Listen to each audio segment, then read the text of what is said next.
Hey, Pastor Shane here. I wanted to take just a couple of moments to address a question that has been asked of me a few times this week, some through social media and some in person. And that is, what should the church do during this time in this coronavirus?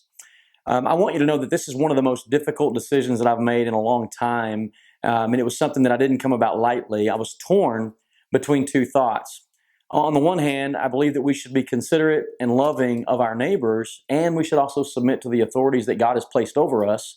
And on the other hand, I've got this conviction that we shouldn't be shutting the doors of the church. This is the time the church should rise to the occasion. We should be the hands and the feet of Jesus. The truth is, both of these are correct. The scriptures teach us that we're to love our neighbor as ourselves. They also teach us that we are to submit to those who are in leadership over us, authority over us. But they also remind us not to forsake the assembling of the saints together, as some are in the habit of doing. All of that is scriptural. The problem is, and what I fear is happening, is there's a lot of assumptions about what the government's doing. The government's making us shut down. Listen, the leadership and the government are not telling us that we cannot pray. They're not telling us that we cannot worship. They're not telling us that we cannot minister to the needs of others. And they're certainly not telling us that we cannot preach. I'm actually pretty excited about that part, because do you realize all around the globe, there are churches that have never been online, and because of this coronavirus, they're having to step outside of their comfort zone, and they're going online with cameras. And so the gospel now is not confined in a building, but it's going global. I'm super excited about that. So when you consider what the opportunity is in front of us, the message never changes, but the methods sometimes have to change. And so the government's not shutting us down. They're just simply asking us for help. There's a virus that some people believe is being over-exaggerated. But the reality is, it is a real virus.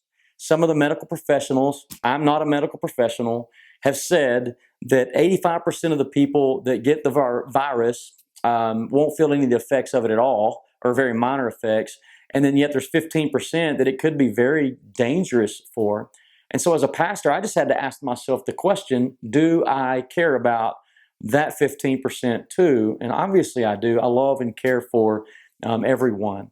And so as we just kind of go into this uncharted territory, I'm going to ask for your help as a church and as just followers of Christ. This is a time for us to come together. This is a time for us to think outside of the box.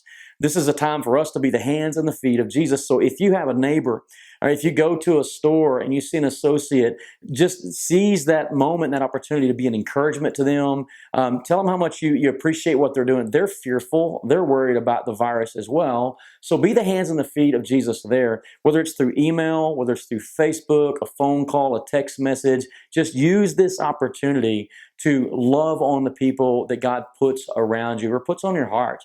In the meantime, let's just see what God is going to do through this. I believe Romans 8:28, God's going to use this for His glory. He's going to work it all out for His good. And I just believe that great things are in the future for the church as a result of what we're going through today. So keep your chin up, have faith, don't fear, wash your hands. God bless you. Love you.